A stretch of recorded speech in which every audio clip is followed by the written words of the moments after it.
O bom uso do Real-Time Database se vem devido da forma que você estrutura o banco.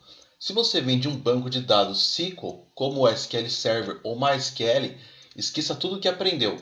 Aqui, basicamente, nenhum desses conceitos serão utilizados e podem te complicar muito durante o desenvolvimento. Sabemos que o banco é em JSON, e sendo assim, ele é dividido em nós. Cada nó pode ser alinhado e conter mais nós. Esses nós são acessados via URL, como eu já falei. Ou seja, sem saber o URL do caminho, não é possível acessar os dados. Você teria que pegar dados acima para poder saber o nome dos nós e acessar cada dado alinhado. Então veja o banco aqui. Digamos que eu tenho aqui um nó de usuários. Dentro desse nó de usuários, eu tenho o meu primeiro usuário. E dentro desse primeiro usuário, eu tenho aqui amigos. Então digamos que eu tenho os amigos desse usuário.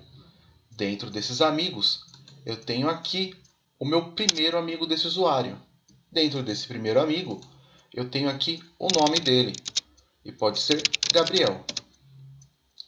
Então, dentro desse primeiro usuário aqui, vamos só dar o nome dele, de nome fulano.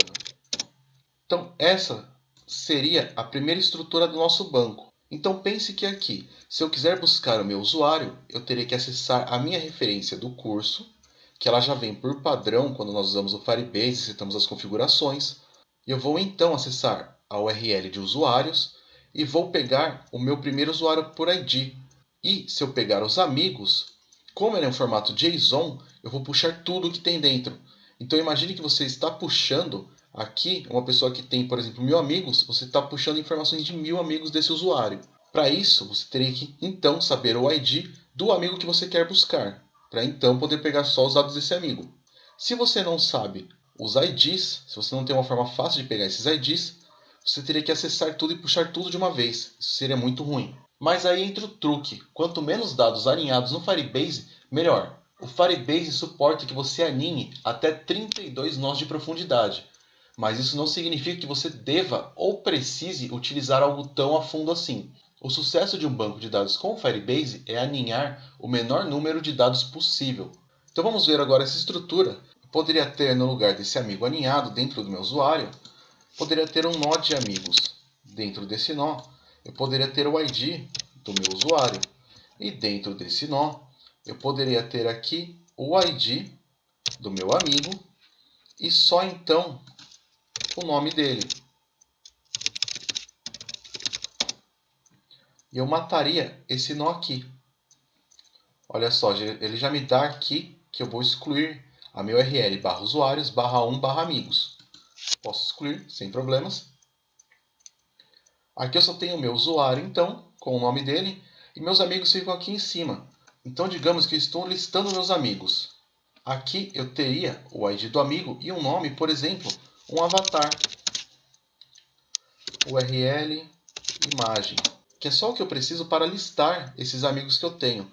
Então, aqui seria muito diferente eu puxar, por exemplo, 1000 amigos, tendo só o nome e o avatar e listar eles, do que eu puxar 1000 amigos e esses 1000 amigos estarem com todos os dados aqui. E no caso, esse meu um amigo seria aqui um outro usuário, que eu teria aqui o nome de Gabriel novamente. Então assim você faz uma boa estrutura com o Firebase, separando os nós o máximo possível.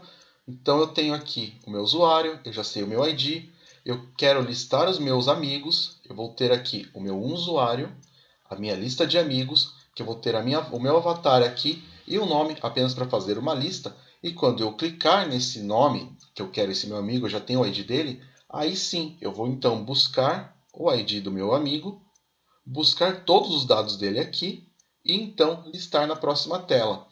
Isso seria muito melhor do que ter tudo alinhado e ter todos os dados do meu amigo dentro dele aqui, dentro do meu usuário, com o nome dentro dos meus amigos, e então todos os dados do usuário aqui. Outra dica do Real-Time é você poder repetir dados. Esqueça aquilo de relacionar algo a outro através do ID. Sim, nós iremos usar IDs, tanto de usuários quanto gerados automaticamente.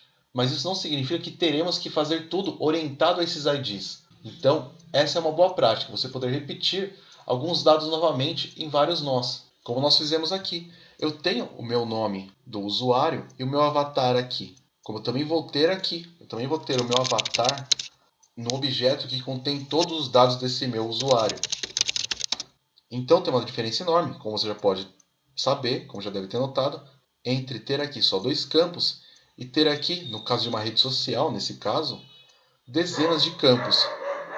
Então, por que nós precisamos saber estruturar muito bem esse banco? Porque eu bati nessa tecla dessa estrutura e falei tanto sobre esses nós e separar nós. Porque aqui no caso, não é como no SQL. Eu não tenho um where. Eu não posso buscar a fundo, não posso vir aqui em amigos, por exemplo, e amigos where o meu ID for tal e buscar todos esses usuários. Isso não existe. Então é por isso que nós até vamos criar uma indexação. Nós vamos usar aqui essa forma de IDs únicos de usuários para saber que usuário eu tenho que pegar. Você vai trabalhar bastante com IDs. Então tudo depende de como você vai estruturar o banco.